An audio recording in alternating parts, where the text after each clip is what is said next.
ฮัลโหลปีห้าแซวอ่ะพี่สังอยู่ไปนอนห้าเป็นนอนตึกด้วยหางคนห่างลีอยู่แลตัวป่องอิ่มสิปอเขาบอกมีสั่งเนาะที่โทรมาหาแน่พี่สังหนึ่งเก้า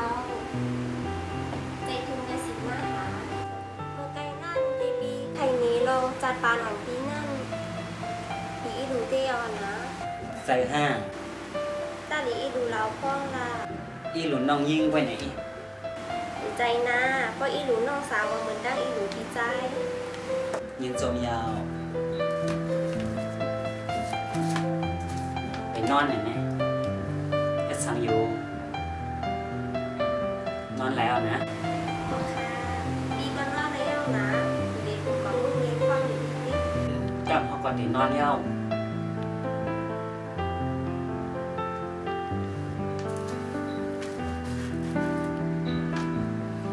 มวยก็นั่งลายยาว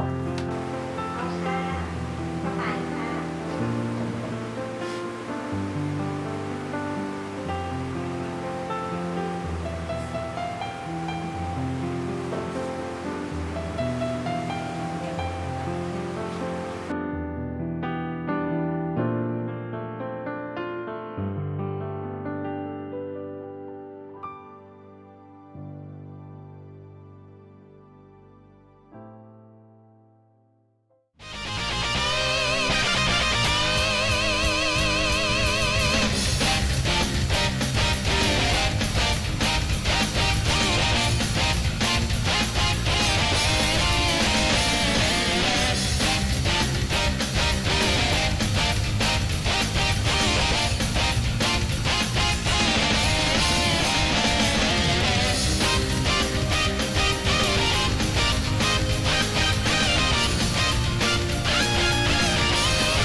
เยี่ยมเขามากแล้วเมืองเยี่ยมทำอะไร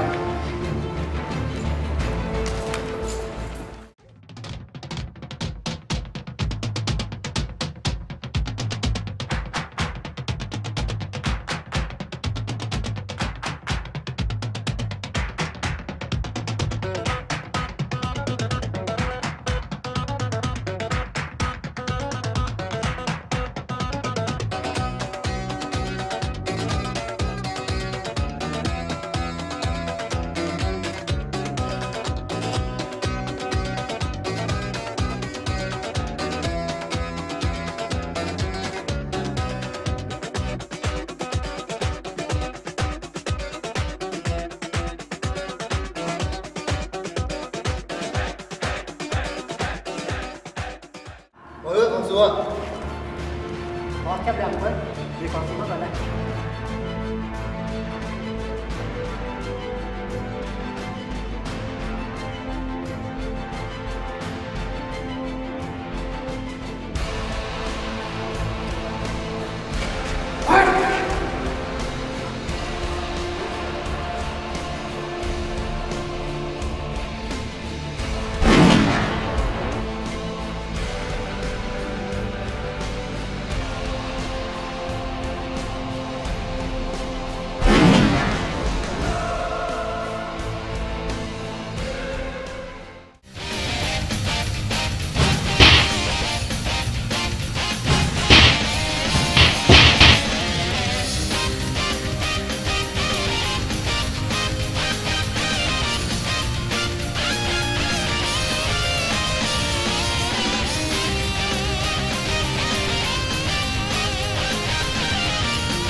พี่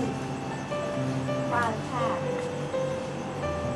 มันยังแน่นไปนอนข้างหน้า ไปนอน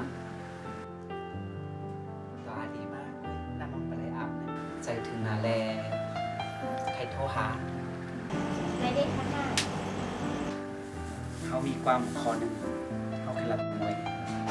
ชิปคอเวลาอะไรอยู่ค่ะตามมาคะแนน เพื่อเขารับเนี่ยเขาปูมวยเสร็จแล้วค่อยทำใจรังค่ะ เด็กตีละเรานะ พักผ่อน เขาหักมวยนะ ไม่ได้ข้างหน้าไหนไปไปถึงนี้ข้างในพวกแคนมวยอยู่เต้มาพวกในเหมือนเห็นปลาเลที่น้ำตกออก ยินสมเตะเหรอพวกนั้นแต่ไรนะ มวยก็หักปีออกเอาคายเล่นโจมเยี่ยค่ะนะวันนั้นกองมาพวกในง่ากันคณะ โอเควันนั้นเขาตีลูกอัดน้ำกันเนาะ หวยก็คันรับยอคาวันนั้นมวยยอดรับก่อนคณะ